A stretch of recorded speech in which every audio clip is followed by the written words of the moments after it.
attending the editors' dinner in that pre-MIPIM week is critical because it gives industry leaders the opportunity to share their thoughts, have an open discussion before the craziness of MIPIM, where we can sit in a quite calm, collected environment and really explore, discuss, debate, challenge the questions of our day. And actually, I think the property industry has been around forever, but is still evolving. And this is part of the conversation. It's really exciting and important. There are different views around the table.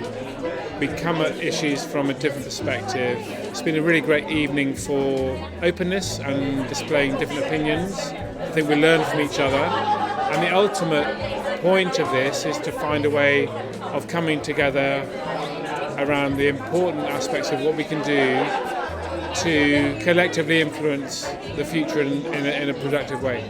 So I think in the discussion tonight, what's really come through for me is that this is a moment in time coming up to a general election where issues of social equality, issues around levelling up, issues around how we kind of create a better, more productive society are really to the fore.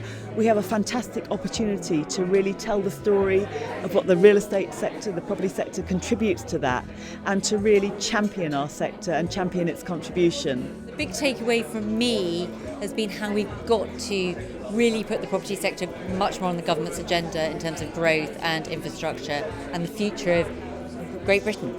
We need to be positioned as a provider of solutions to this government, to the next government, to future governments, and we need to be seen as a positive societal force for good.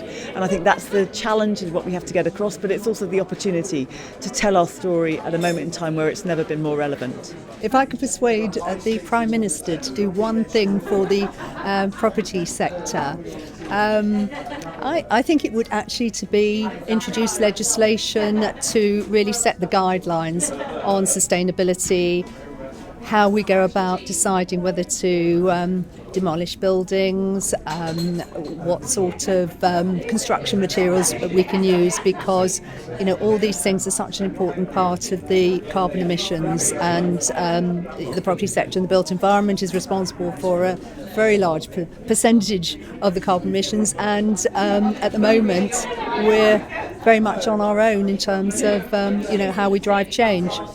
For the first time in about 8 years, bearing in mind my background in retail, I am quite positive because I think the Chancellor has been very helpful towards the retail and food and beverage sector throughout COVID and beyond.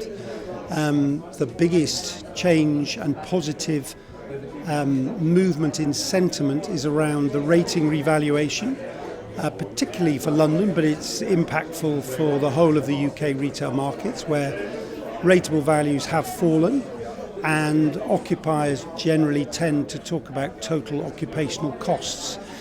We're all aware that rents have been under pressure for some time, and historically that probably is 8 years. I'd say the peak of a lot of those markets was 2015, but the rates has been the bigger problem, and with rates without any downward transitional relief changing in the coming weeks, you will see swathes of occupational costs being removed from occupational retailers, which has given them the confidence to sign leases, which is a dramatic change of events from 6 months ago.